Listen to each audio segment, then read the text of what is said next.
Opening in 1915, this year Webster University has reached a great milestone, educating students for 100 years.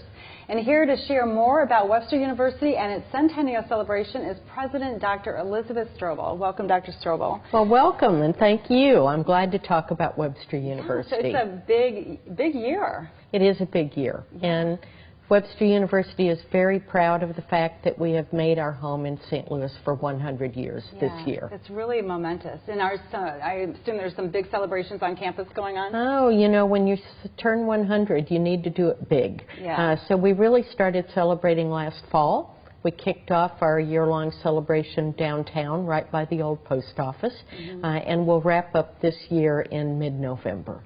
Yeah, so and then this year's graduating class, I guess, will... You know, we're calling this past year's class the Centennial graduating class, and this year's class really is entering our next century. Yeah. Now, Webster University started as an all-women's college. It did, and it was one of the first west of the Mississippi. So think about 1915. Yeah. The nuns who moved here from Kentucky started a college for women when women could not yet vote.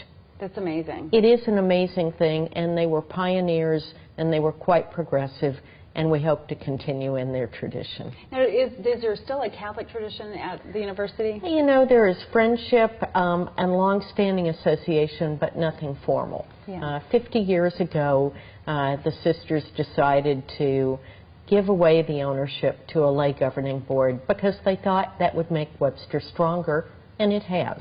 And Webster has a tradition also of being very diverse. Yes, so starting indeed. as just women, at what point were men added, and what other diversity along the way? In the 1960s, men were added to performing arts programs. Because as you can imagine, it's easier to stage a play and do some musical events if it's a co-ed student body. Right. But by the mid-60s, every single program could be co-ed.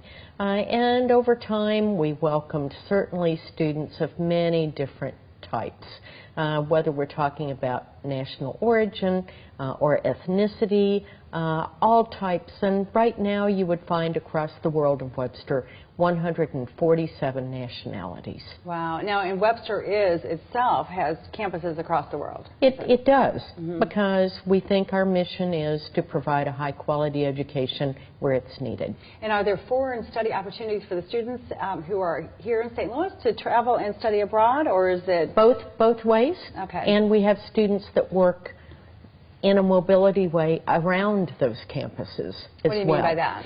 It means that you might study for a semester in St. Louis, a semester in Greece, a semester in China, a semester in London, a semester in Vienna, a semester in Geneva, Switzerland, and now a semester in Accra, Ghana. Really? Yes. One student can study. That would be possible to do. Now, you know, that takes quite a courageous and an intentional student to pull that off. Yes. But it can be done.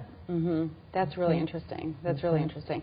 So today, we've got the Centennial. You mentioned that the Centennial celebration kicked off last year at the old post office. Right. And you have a downtown presence. It's getting stronger and bigger. We have been downtown for 41 years. Really? And every major metropolitan city has to count on a university being an anchor for downtown citizens, where they can live and work and study and be self-sufficient and create futures for themselves.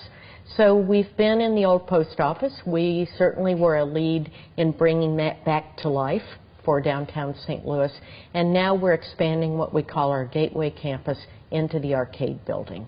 So what percentage of students will be at the downtown campus versus the Webster campus? Well, you know, we have several thousand students who are here in St. Louis, you know, 8,000, I would say, approximately, between Webster Groves and also Westport Wing Haven downtown. If we talk about just old post office, about 500 students, but by expanding into the arcade building, we'll have capacity for 1,000 students downtown, and that's good for Webster, but it's really good for downtown. It's very good for downtown. That's wonderful. Dr. Stroble, we're going to take a quick break, and we're going to come back in just a few minutes and learn more about Webster's great expansion and all the great contributions to our community. So stay tuned. We'll be hearing more about Webster University and its Centennial celebration in just a moment.